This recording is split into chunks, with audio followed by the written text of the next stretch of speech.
मी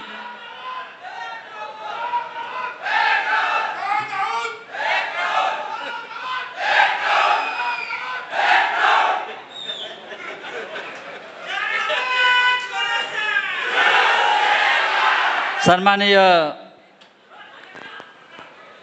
शिवसेना पक्षप्रमुख उद्धव ठाकरे साहेब, शिवसेना नेते आदित्य ठाकरे, सर्व नेते आणि या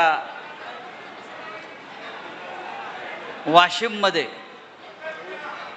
हाऊसफुल झालेले सगळे हजारो शिवसैनिक,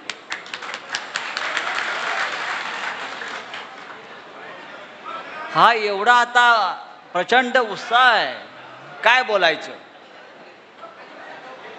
अलीकडे मी भाषण फार कमी करतो उद्धव साहेब, तुम्हाला माहिती आहे. लोक म्हणतात मी शिवराळ भाषा वापरतो.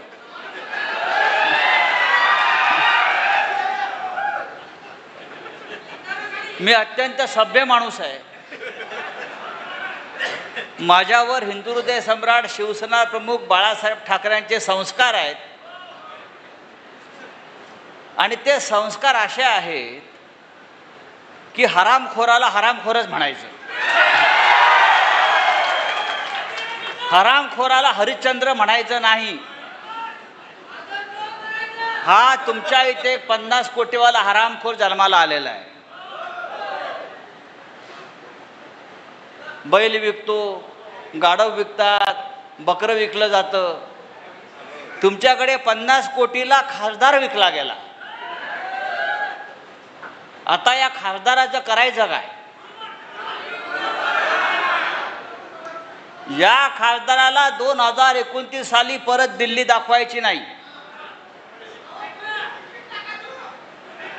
मी इतकंच सांगायला इथं उभा आहे. हा गद्दार, बेईमान, माननीय शिवसेना पक्षप्रमुख उद्धव ठाकरे यांना 4 तासापूर्वी सांगत होता, साहेब मी कुठेच जात नाही, मी तुमच्या बरोबरच आहे. काही लोकांनी आईबाबाची शपथ घेतली, काही लोकांनी साईबाबाची शपथ घेतली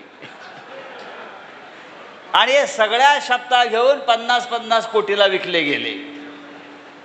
चिंता नाही. हा निष्ठावंत शिवसैनिक त्याला गाडल्याशिवाय राहणार नाही. आणि कुठल्या पक्षात गेले तर ज्याने आता हिंदुत्वाच्या नावानं, राम मंदिराच्या नावानं लूट सुरू केलेली आहे. प्रभू श्रीरामाच्या मंदिरात ज्याने आता 200, 300, 400 कोटीचं दानपेट्या चोरल्या, रामाच्या मंदिरावर दरोडे घातले, त्यांच्या पक्षामध्ये हे बूट चाटायला गेले. मी शिवसैनिकांना इतकंच सांगेन, शिवसैनिक कोणतंही आव्हान स्वीकारायला तयार असतो. शिवसैनिकाचं जो प्राण आहे तो प्राण म्हणजे निष्ठा आहे. निष्ठा लक्षात ठेवा. आणि निष्ठा कोणाकडे असते? एकनिष्ठ राहण्यासाठी, मी नेहमी सांगतो, एकनिष्ठ राहण्यासाठी आई नेक आणि बाप एक असावा लागतो. ज्यांचे नाहीत ते निघून गेले. आम्ही आमच्या आईशी प्रामाणिक आहोत. शिवसेना आमची आई आहे. या शिवसेनेनं महाराष्ट्राला, मराठी माणसाला, शेतकऱ्याला, कष्टकऱ्याला कायम आधार दिला, ताकद दिली. आणि ह्या जिल्ह्यानं, यवतमाळ जिल्ह्यानं, वाशिमनं हिंदू हृदय सम्राट बाळासाहेब ठाकरे ह्यांच्यावर इतकं प्रेम केलं की खासदार दिले, आमदार दिले. आणि हेच प्रेम आपण कायम ठेवा उद्धव साहेबांच्या बाबतीत, आदित्य साहेबांच्या बाबतीत. उद्धव साहेब, लोक आपल्यावरती टीका करतात, फिरत नाही, आपण फिरत नाही. उद्धव साहेब जर फिरले नसते तर हा घाऱ्या खासदार झाला असता का? हा झाला असता का खासदार? कुठेतरी अडगळीत पडला होता, त्याला उद्धव साहेबांनी उचलून आणला, सगळ्यांनी, आमच्या अरविंद सावंतांनी वगैरे, आणि दिल्लीला पाठवला. अरे थोडी तरी लाज बाळगा. पण अशा बेईमान लोकांना घडवण्याची फॅक्टरी कोणती असेल तर ती मिंधे फॅक्टरी आणि मोदी फॅक्टरी. या दोन्ही फॅक्टऱ्या, बेईमान घडवण्याच्या, गद्दार घडवण्याच्या दोन्ही फॅक्टऱ्या आता आपल्याला नष्ट करायच्या आहेत, खतम करायच्या आहेत. ही कीड आपल्याला नष्ट करायची आहे. या मातीमध्ये पुन्हा एकही गद्दार निर्माण होता कामा नाही, ही शपथ आपण खाल्ली पाहिजे. आणि मला खात्री आहे, ज्या पद्धतीचं वातावरण मला इकडे दिसतंय विदर्भात, नागपूरला साहेब उतरले, प्रचंड स्वागत. सकाळी तिकडे यवतमाळला प्रचंड मोठा मेळावा आणि स्वागत.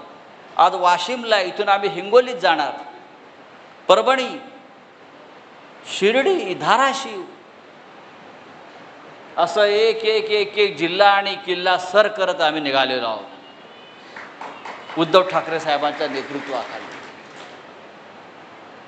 असेल हिम्मत तर या समोर देखेंगे किसमें कितना है दम. हे दाऊद बिऊद सोडून द्या. माझ्यासारखे हजारो राऊत या पक्षामध्ये आहेत, जे बाळासाहेब ठाकरेंनी घडवलेले आहेत, जे उद्धव साहेबांच्या खांद्याला खांदा लावून काम करतायत. आणि आपण सगळे हजारो लाखो शिवसैनिक आजही निष्ठेने उभे आहात. ही निष्ठाच आपल्या पक्षाला परत एकदा या महाराष्ट्रावर सत्ता आणून दिल्याशिवाय राहणार नाही, आणि प्रत्येक गद्दार काढल्याशिवाय राहणार नाही. इतकंच सांगतो आणि तूर्त थांबतो. आपल्याला उद्धव साहेबांना ऐकायचं आहे. जय हिंद, जय महाराष्ट्र. धन्यवाद रावसाहेब. यानंतर ज्यांच्या विचारासाठी आपण इथं ऐकण्यासाठी बसलेले आहेत असे पक्षप्रमुख, महाराष्ट्राचे कुटुंब प्रमुख